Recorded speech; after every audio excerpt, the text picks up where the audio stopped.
High বন্ধুরা, আশা করি আল্লাহর রহমতে সবাই ভালো আছো। তোমাদের তো আল্লাহর রহমতে আমিও ভালো আছি। আজকে বুঝতেই পারছো আমি কি বিষয়ে কথা বলবো।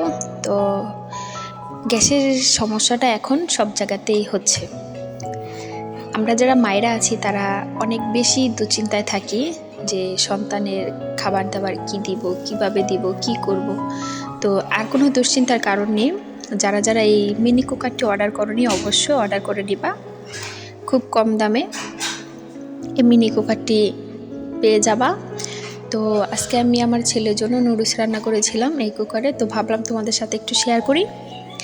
আমি প্রথমে নুডলসটা ভালো করে ধুয়ে সিদ্ধ করে নিয়েছি। তারপর আমি একটু পেঁয়াজ কুচি একটু হালকা তেলে ভেজে নিলাম। ভেজে পরিমাণ মতো পানি অ্যাড করে দিলাম। আমি ততটুকুই পানি দিয়েছি যতটুকু পানি লাগবে এই সবজিগুলো সিদ্ধ হতে। দিয়েছি এখানে গাজর কুচি, আর দিয়েছি মিষ্টি কুমড়া কুচি, আর এক মুঠো দিয়েছি টমেটো কুচি। আমি আজকে এই 3টা সবজি অ্যাড করেছি।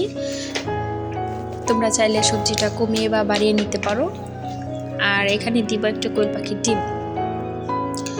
তো এদিকে এগুলো সিদ্ধ হতে থাক। ডিমটা আমি ফাটিয়ে নিলাম, নিয়ে ভালো করে এগুলো সিদ্ধ করে তার মধ্যে ওই সিদ্ধ করা নুডলসটা ঢেলে দিব, দিয়ে নাড়াচাড়া দিয়ে ঢেকে দিব।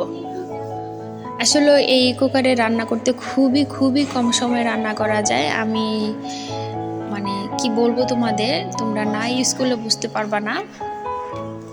তো এখন গ্যাস থাকলেই বাকি, না থাকলেই বাকি, কোনো দুশ্চিন্তা নেই, কোনো টেনশন নেই।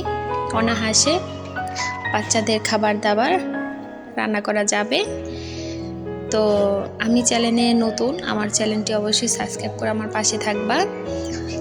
আর নতুন ভিডিও দেখার জন্য আমাকে তোমরা সবাই উৎসাহ করবা। তোমরা যদি কোনো মেসেজ করো, আমি তোমাদের মেসেজ দেখে খুবই খুশি হই আর নতুন করে ভিডিও বানাতে আগ্রহ থাকি। এতক্ষণ ভিডিওটা দেখার জন্য সবাইকে অসংখ্য ধন্যবাদ। আসসালামু আলাইকুম, আল্লাহ হাফেজ।